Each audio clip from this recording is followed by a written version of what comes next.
Hey everyone, welcome back to my channel, welcome back to Madhu's blog. তোমাকে আমার চ্যানেলে অনেক অনেক স্বাগত। আশা করি তোমরা সকলে খুব ভালো আছো। অনেক দিন পর আবার তোমাদের সঙ্গে ব্লগে দেখা হচ্ছে। তো আজকে যাচ্ছি পুরীতে। তো পুরীর ট্রেন আছে আমাদের শালিমার স্টেশন থেকে বিকেল 7:05। এখন 4টে বেজে গেছে, তাই আমি রেডি হব। রেডি হয়ে তারপর তোমাদের সঙ্গে দেখা হচ্ছে। আমি আশা করছি পুরো ব্লগটাই তোমাদের সাথে শেয়ার করতে পারবো, যে পুরীতে গিয়ে কী কী করলাম, কোন হোটেলে ছিলাম এবং সমস্ত কিছু যতটা আমি করব ততটা তোমাদেরকে দেখানোর চেষ্টা করব। তো আমি এখন যাচ্ছি রেডি হতে। রেডি হয়ে যখন বেরোবো, বেরিয়ে আবার দেখা হবে তোমাদের সাথে। ততক্ষণ দেখতে থাকো। আমরা এখন বেরিয়ে পড়েছি। অনেকটা লেট হয়ে গেছিলো বলে মোটামুটি ক্যাব বুক করে আমরা উঠে গিয়ে হাফ রাস্তা থেকে আমার মনে পড়েছে যে আমি এখনও ব্লগ শুরু করিনি, তাই জন্য শুরু করলাম। প্রচণ্ড ট্রাফিক ছিল, তাই জন্য আমাদের পৌঁছাতেও অনেকটা দেরি হয়ে গেছিলো। ট্রেন ছিল আমাদের 7:05, আর আমরা যখন এখান থেকে বেরিয়েছি তখন প্রায় 6:15, এবং ট্রাফিকের জন্য অনেকটাই দেরি হয়ে গেছে। কিন্তু এখন আমরা যাচ্ছি, দেখি কটায় পৌঁছাই, তারপর পৌঁছে গিয়ে আবার দেখা হচ্ছে।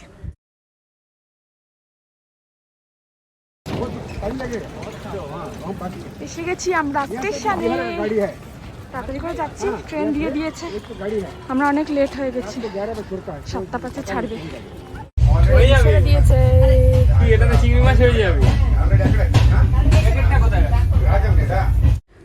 ট্রেনে উঠে সন্ধেবেলা খাওয়ার জন্য একটা নিয়ে আসা হয়েছিল আইসক্রিম কেক, যেটাকে এখন কাটার প্রস্তুতি চলছে। আর এই যে পুরো সিটগুলো দখল করে বসে আছে এরা, এই সিটগুলো কোনোটাই আমাদের নয়।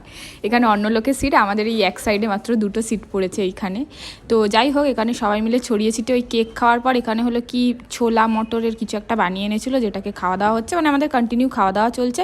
এইসব খেয়ে দিয়ে তারপর আমরা করব রাতের ডিনার। তো সেটার আর তখন প্যাসেঞ্জার যেহেতু উঠে গেছিলো, তাই জন্য আর করিনি ভ্লগ। তো আমরা খেয়ে দিয়ে তাড়াতাড়ি করে শুয়ে পড়েছিলাম, যেহেতু সকাল সকাল নামাবে। ট্রেনটা ছিল 5টা কততে মনে হয় নামানোর কথা ছিল। তো আমি এখানে জিজ্ঞেস করছি যে কেমন বানানো হয়েছে, ও আমাকে বলছে খুব টেস্টি হয়েছে, হেভি হয়েছে। মর্নিং,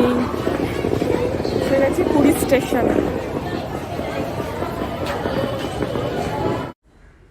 এখন স্টেশন থেকে বেরিয়ে টোটো নেওয়ার জন্য দাঁড়িয়ে রয়েছি। টোটো খুঁজতে গেছে, তো টোটোওয়ালা এসে গেছে, আমরা পেয়ে গেছি। মালপত্র তুলব, তো তুলে এখান থেকে আমরা যাব হোটেলে। হোটেলওয়ালার রাত্রেবেলা ফোন এসেছিল 1:30 নাগাদ, যে ওদের হোটেলের বাথরুমের পাইপ কিছু লিক হয়ে গেছে বা ফেটে গেছে, এরকম কোনো সমস্যা হয়েছে, যার জন্য ওরা হোটেল দিতে পারবে না।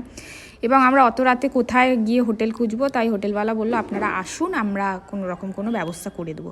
তো যাই হোক, এখানে সুন্দর রাস্তার ভিডিও করতে করতে যাচ্ছি। রাস্তাটা খুব সুন্দর করে সাজানো, বোধহয় ক্রিসমাসের জন্য সাজানো হয়েছিল। আর এখন এসে গেছি এই যে সি বিচের কাছে। আমরা নামবো স্বর্গদ্বারের কাছে, ওখান থেকে আমাদের হোটেলটা একটুকুনি। তো ওখানে গিয়ে আমরা হোটেলওয়ালার সঙ্গে অন্য হোটেল খুঁজতে যাবো। তো দেখা যাক কিরম কি হোটেল পাওয়া যায়, আমি বুঝতে পারছি না।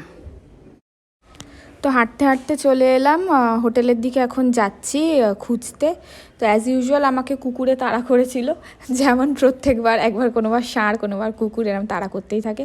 তো এখানে আমরা দেখে নিচ্ছি হোটেলটা, তারপর দেখা হবে আবার কালকে আর্লি মর্নিং তোমাদের সঙ্গে রেডি ফেডি হয়ে একেবারে দেখাবো। ততক্ষণ তোমরা দেখতে থাকো, আমার চ্যানেলটাকে সাবস্ক্রাইব করে দিও, আর ভিডিওটা পছন্দ হলে লাইক করে দিতে ভুলবে না।